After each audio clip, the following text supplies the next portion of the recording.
Torna, dopo lo stop imposto dalla pandemia, la tradizionale fiera dei vini di Corno di Rosazzo. 5 giorni tutti da vivere tra degustazioni, enoturismo, la mitica e unica grigliata come una volta e tanto divertimento. Il tutto all'aria aperta, di giorno e di notte, anche in caso di pioggia. Se sei un vero adoratore di Dio Bacco, a Corno devi andare perché chi beve solo acqua ha un segreto da nascondere. Fiera dei vini a Corno di Rosazzo, ingresso libero.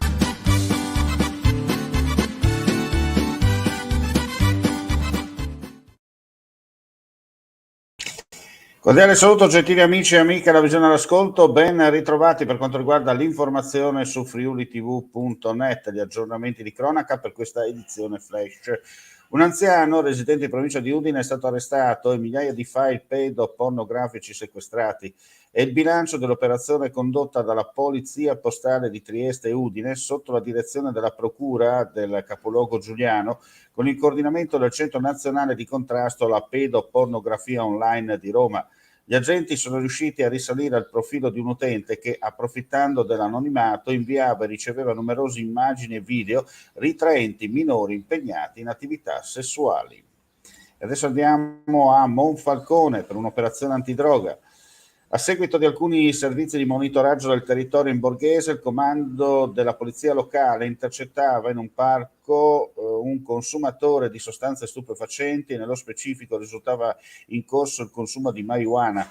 Le indagini permettevano di identificare la presunta identità del soggetto che aveva venduto la sostanza e su disposizione della procura di Gorizia veniva emesso un decreto di perquisizione locale e personale a carico di un 18enne residente a Monfalcone. Effettuata la perquisizione, anche con l'ausilio del cane antidroga della Guardia di Finanza, il personale della polizia locale rinveniva presso l'abitazione 70 grammi di sostanza stupefacente insieme a grinder, strumento per sminuzzare le sostanze, e bilancini di precisione. La sostanza stupefacente veniva sottoposta a sequestro.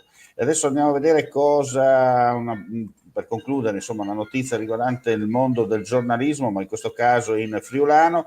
È arrivato al Giro di Boa il primo corso di lingua friulana dei giornalisti organizzato dall'Arlef, l'Agenzia regionale per la lingua friulana, in collaborazione con l'Ordine dei giornalisti, e il riscontro è stato più che ottimo. Si è trattato del primo corso realizzato in maniera specifica per la categoria dei giornalisti della regione Friuli Venezia Giulia e devo dire che il riscontro che abbiamo avuto è andato ben oltre le nostre aspettative, ha spiegato Eros Cisilino nella foto insieme al presidente dell'Ordine, Cristiano Degano, per quanto riguarda insomma questa iniziativa. Le adesioni sono state alte e questa è stata per noi davvero una grande soddisfazione. Sin dal principio, grazie alla proficua collaborazione con l'Ordine, abbiamo previsto di strutturare nuovi appuntamenti dedicati ai professionisti della comunicazione giornalistica e visti i numeri registrati, senza alcun dubbio proporremo nuovamente altri cicli formativi.